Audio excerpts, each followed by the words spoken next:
Mobility has always been more than movement. It has fueled freedom, forged connections, powered commerce, and driven progress throughout history. Moving Minds is a series about the people behind the systems, the visionaries, experts, and builders shaping the future of how we move. These are voices that often remain within specialist circles, yet their decisions quietly shape the systems we all depend on. Our mission is simple: to bring their stories, insights, and experiences to the wider mobility industry, giving stage to the thinking and decisions that will define the future of mobility. Now, if we take what I summarized this as the customer journey or customer experience or customer excellence that you highlighted. If we talk now a little bit about what you have done and how you see your specific role evolving. Now, you, by heart, you have been an entrepreneur. Now you have been in this mobility space for many, many years. What do you think, how and if has your role evolved in the last 3 to 5 years, and what do you think it will be demanding from you, or what will be the journey for you going forward? Well, as you start aging and your hair turns gray, I think I'm a little bit wiser, not much, but a little bit. And this is certainly, I would say, the after COVID time was super tough for many, including me. But as I said before, I always try to learn the lesson. And the lesson is that we have to be more humble. And it's easy to do something with a lot of money available, big budgets, etc. But I think if you're convinced, if you're driven by passion, also with much less, you can actually leave a mark. And actually, what I have learned is that it's never too late to start another, let's say, Piaggio. It's never too late. If you think about Piaggio, which basically invented the scooter after World War II, they had to do it because out of a necessity, because a lot of people don't know what Piaggio was doing before. Piaggio was producing aircrafts, and because Italy lost the war, they couldn't do it anymore. So they had to think about either, close the company and send everyone home, or do something different. And out of this necessity, the scooter was born. This light motorcycle with a tiny motor and with parts coming from the airplane industry, which was recovered and then transformed into an incredible success. After this huge success, unfortunately, Piaggio was not able to move with times. They still struggle with electric mobility. And of course, these kind of industry will say, nobody wants an electric scooter, or nobody wants, et cetera, et cetera. But I always say, yeah, true. But also when Steve Jobs came out with the iPhone, nobody asked for the iPhone. He invented the fact that you could put more devices in one. I think everyone remembers when he presented in 2007. He presented or 2008, I don't remember, 2007, I think. He presented the iPhone. He came with different devices, and then he showed just one device, and everyone was expecting different devices. And he showed, no, it just everything is on one. So nobody asked for such kind of device, but he did it. So you have to anticipate. You have to be bold, still always humble, saying, you can fail, but also you need to be bold to lead the role and show somebody else that there is other ways to do. And for me, the next years will be to redefine Piaggio 2.0. I would love to bring the Excite mobility production to Europe. I think momentarily it's in China with a Chinese partner. And I think that growing the business and also protecting for, eventually, if you never know what the European Union is going to do in terms of tariffs. Now for scooters is relatively, inexpensive, relatively. But if, they're getting on higher levels, then we have to bring back at least some of the production. So we have to think.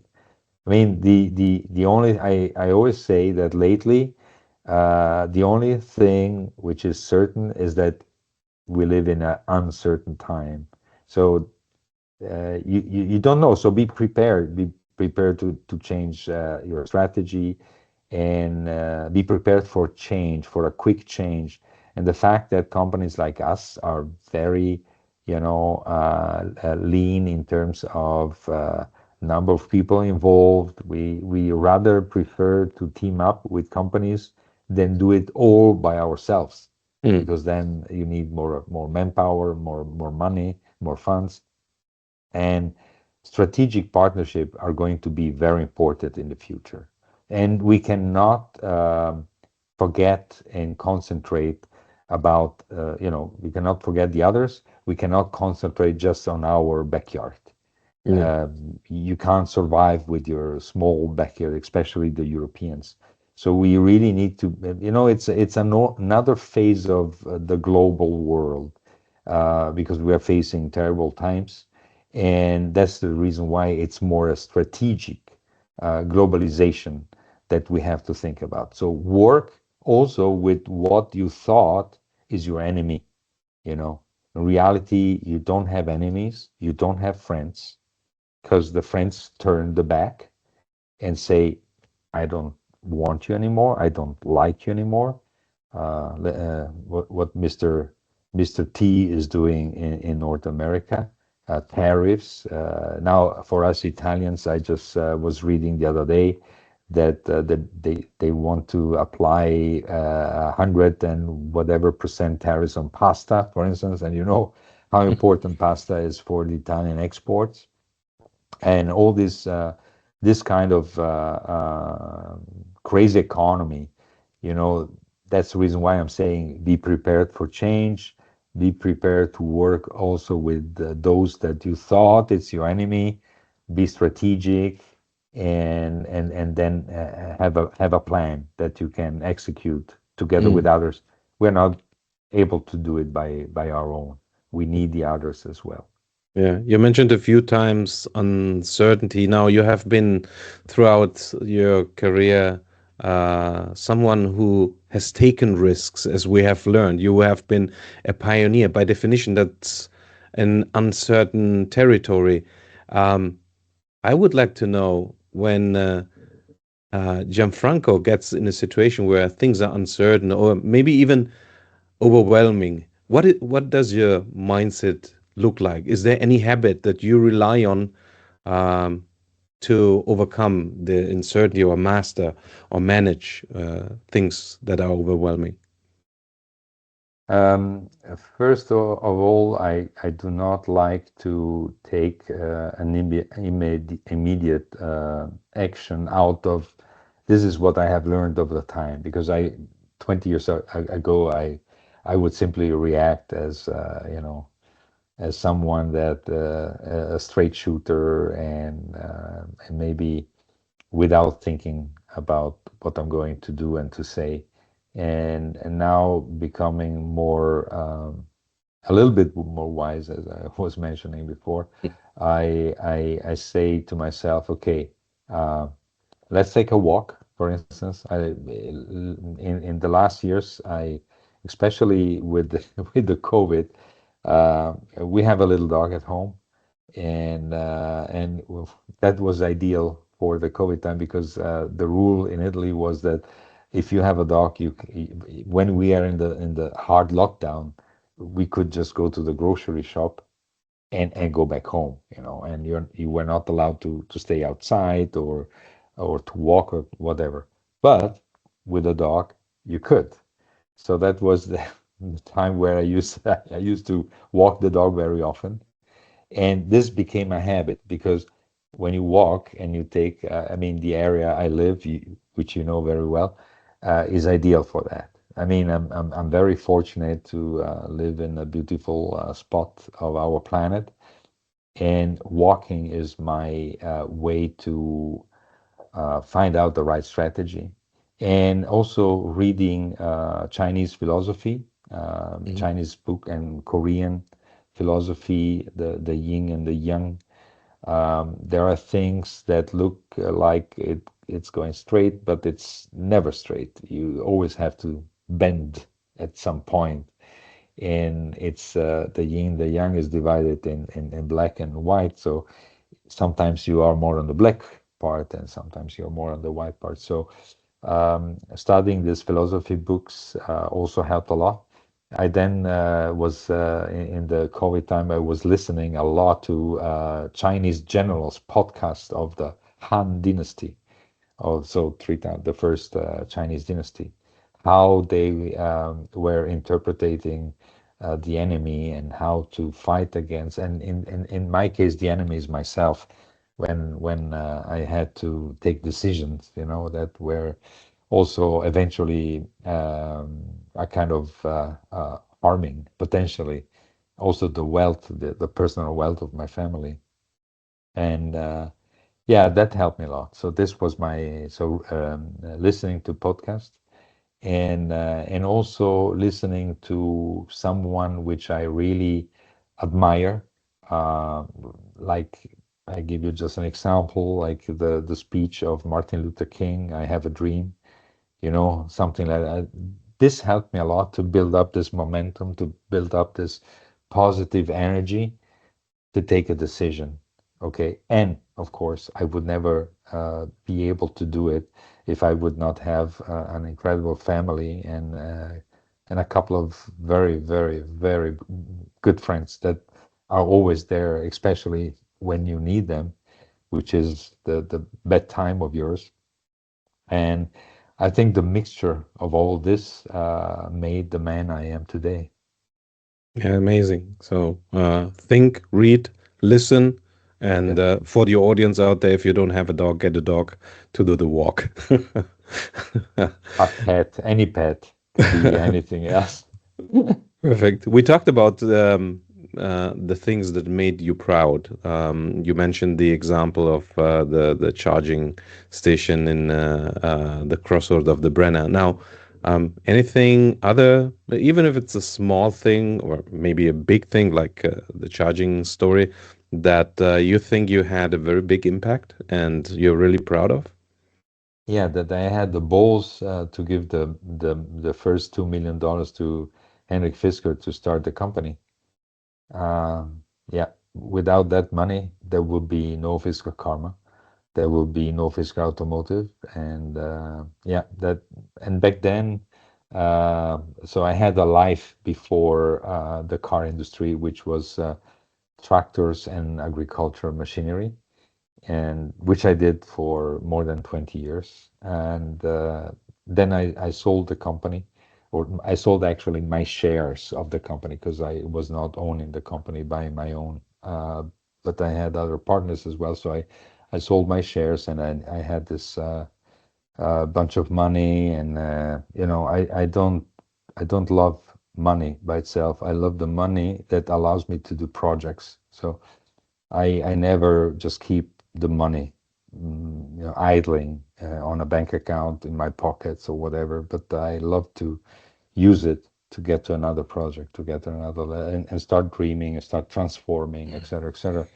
So with a big chunk of this money that I made when I sold my part of the business, I was convinced by Henrik about the, the the potential of the project. I understood the potential, and I saw a big opportunity. I saw the opportunity, and of course, the risk. So I was this made me very proud because I remember the night before I started to think about making the wire transfer to start the company. I spoke with a guy by the name of Anderson. David Anderson from oh my gosh, he was from a relatively small fund, um, Palo Alto Investment. Now I know the name. He was, I think he was leading Palo Alto Investment, and in total, to start prototyping, etc., we needed about 5 million.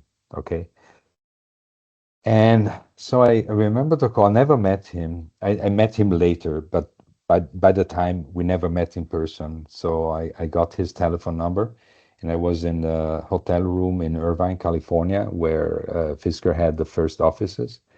And so I called David Anderson, and I say, hey, David, and I'm Gianfranco Pizzuto, Italian. I have this kind of money. I could help you with the project and starting. And what do you think is the chance? I mean, you have seen so much more, because in California there are a lot of startups, and so I asked him, "What do you think? What are the chances that this is going to be successful?" And he said, in all honesty, he said, "Yeah, let me think. Yeah, maybe 30%." Okay, so he gave a 30% chance that actually Fisker is going to produce a car, not to be successful, it was already a success producing the car. He gave like a 30% chance. And I said, okay, fair enough. And he said, are you going to do the wire? And I said, if you say that if I do the wire, you put the rest to top to get to the 5 million we need. Yes. And so over the phone, he said, if you wire the 2 million, I'm going to wire the 3 million. Okay. And there was no agreement. I never met him. It was over the phone. So, you had to have balls, really big balls to do it. And so I did. And Fisk Automotive was born and funded with the first 5 million. Much more million came later, of course, and the story is long and everyone can look it up and find out what became then, almost a saga in the United States. And yeah, this is the other part of the story where I can say I'm very proud of. Mm. And I can say without me, I don't think we would have a Fisker Karma today. Yeah, so it was a quite interesting investment, and at least you have it in front of your house. You can watch it every It's day. it's the most expensive car I ever had in my life. I But it's looked still a to, beautiful one. yeah, yeah. So that's the reason why I have to pay attention and keep it. Absolutely rare model. Now, I have to ask you, we are in the times of AI here, AI there. Um, does it impact your role specifically? Now, also looking at Excite, is that something that you think the AI and the tools around it, did they change your perspective of where mobility is headed? Um, it will impact. Right now, it's not impacting a lot, but it's for sure going to impact more and more over the next years. That I'm certain. And especially, everything where we human have limits in, deciding immediately what kind of solution you might need to overcome problems would take a long time for us to develop. I think and I hope it stays a tool for us human. I hope that it's not going to replace us completely. I think some job probably. I mean, just for instance, translators. You know, uh, I don't know if you in the next couple of years, if you need translators, you need someone that knows languages, yes, for sure. But you don't need somebody that is going to translate hundreds of service manuals, hundreds of pages of service manager, which is such a boring job. And when I started the companies, I had to do it because we had no money to pay actually. And I'm talking about the 80s, the 90s, when we were producing machinery. And in Europe, we had to translate in every market you're going to sell. You need to translate it. So if you sell it to France, you need French. To Spain, you need Spanish, and so on and so forth.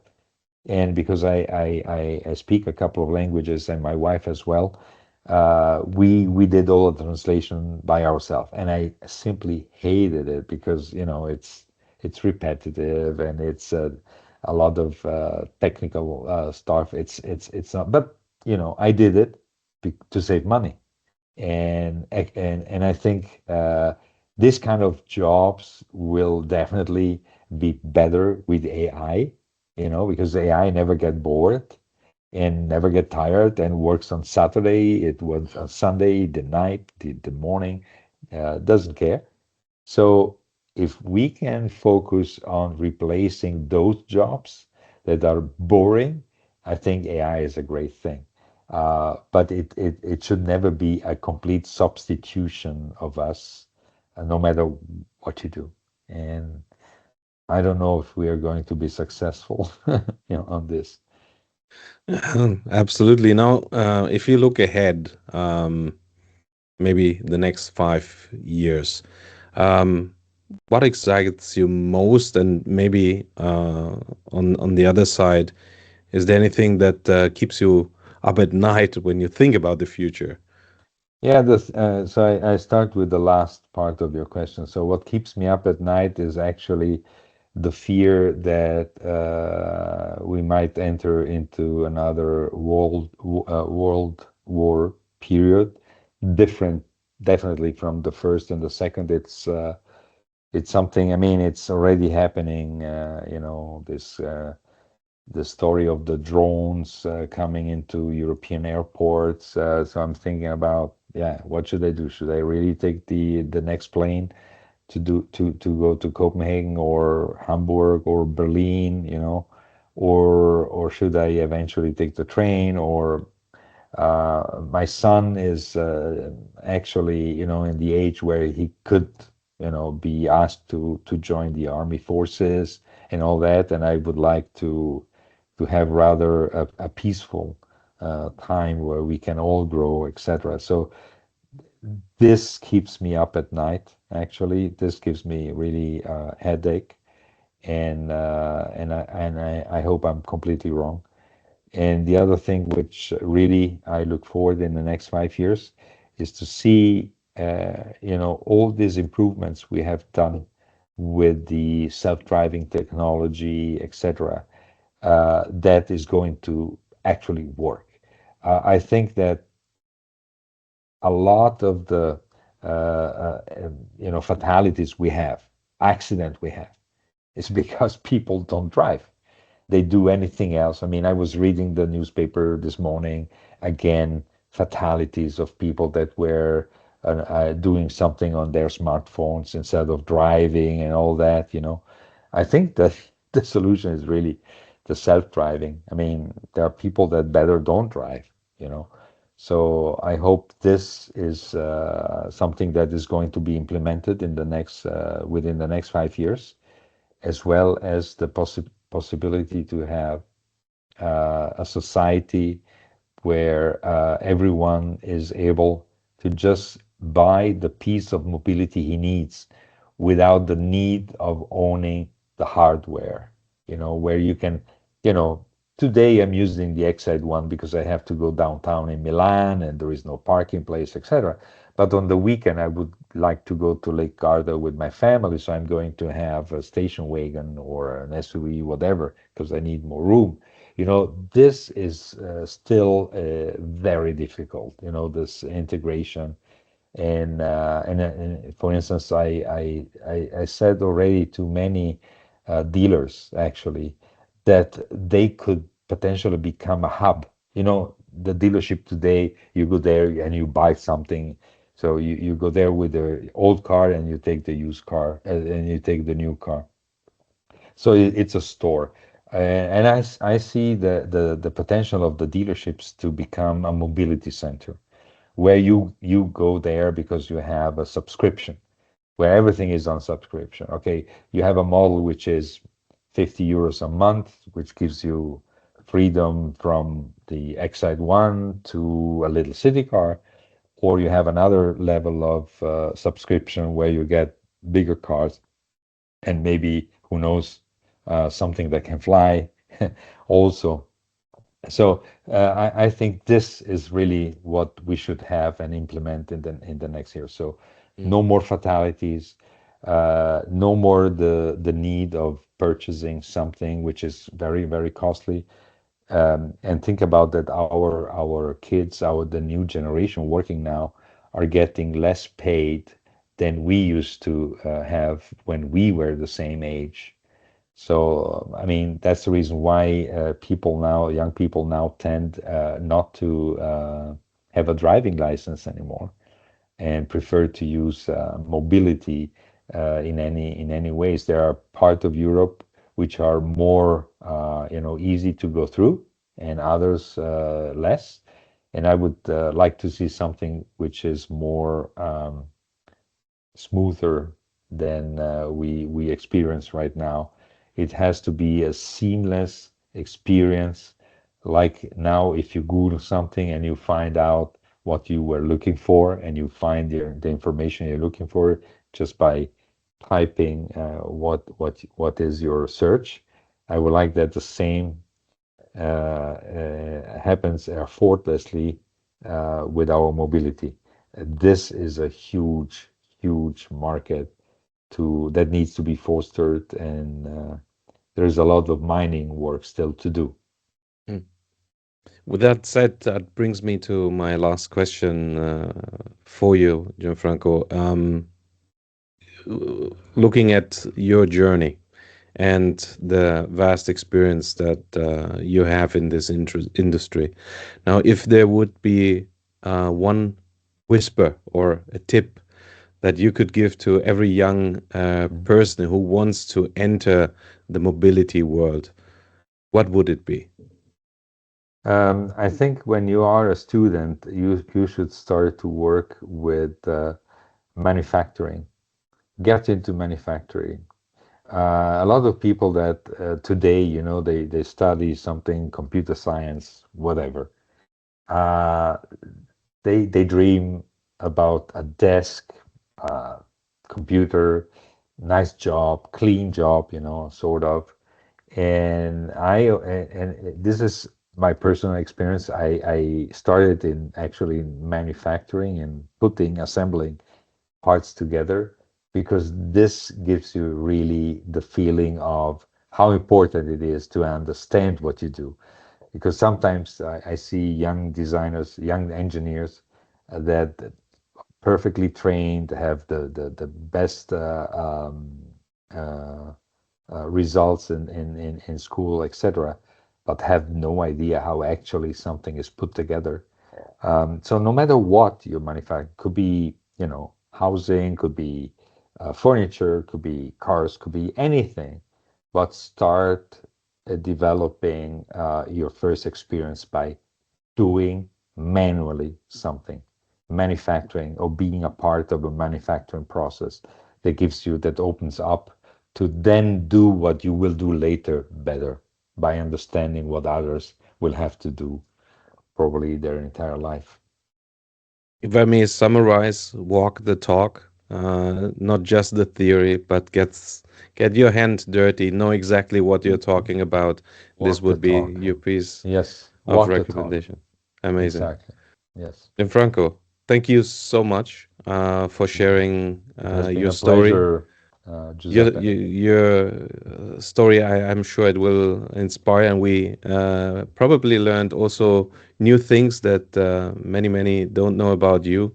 I think there were some unique insights, and also I like the um, your thought process and how you always put passion and the ability to learn and innovate and even taking risk. I think this shows the people that we want to unleash the personality in this type of podcast or videocast. And this is exactly why your voice matters. And I think we need more Gianfrancos in our industry.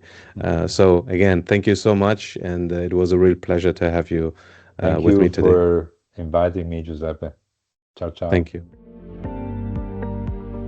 If today's conversation offered a new perspective on what drives mobility, we'd love for you to follow the series, share it, and tell us your thoughts. You'll find more episodes with the people shaping what's next. One question, one insight, one decision at a time. Until next time, keep moving forward.